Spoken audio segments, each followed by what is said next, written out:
Fantastic to be here on the back end of what's been the best ever year for Irish tourism. And what I'm going to do is three things this morning. We'll reflect on this year really, on the performance for 2017 overall and by main market area. I want to talk about the marketing plans for 2018. And at the end then, I'm just going to try and paint a picture of what success will look like when we're standing here in 12 months' time looking back on what success looks like in 2018. But I just want to say thank you to everybody, our own team, the industry, for all the work that's been put in through the course of 2017. The final numbers are counted for this year. We expect to see the overseas visitors spending €4.94 billion.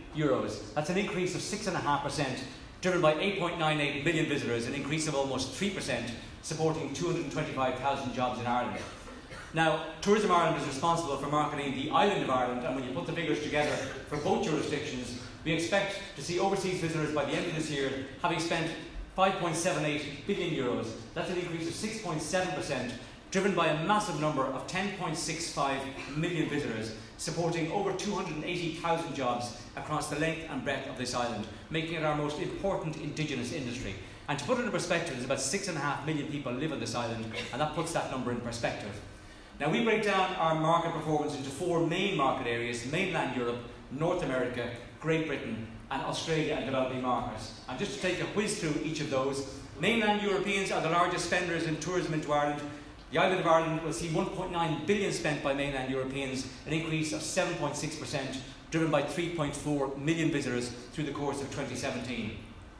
North America has seen another spectacular year, spend of €1.67 billion, an increase of 14.5%, driven by 1.83 million visitors, an increase of 16.7%.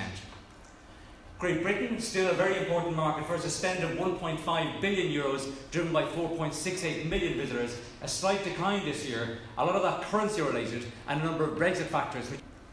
Australia and developing markets growing rapidly, a spend of €678 million, an increase of 12%, driven by 705,000 visitors, an increase of 16.7%.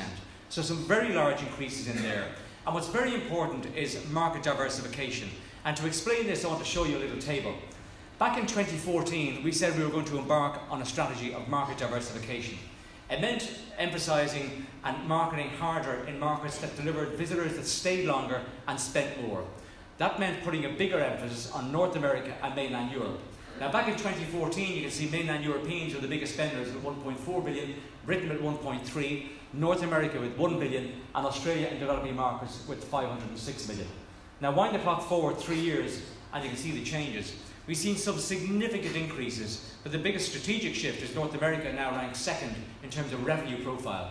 So mainland Europe has seen a large increase of 37%, massive increase of 62% over the last 3 years in North American spend. Great Britain is still up 16% over the last 3 years, and Australia and developing markets rapidly growing 34% over the last 3 years. So this is market diversification in action. It's looking to grow all our markets, but certainly putting a bigger emphasis on those that deliver visitors that stay longer and spend more.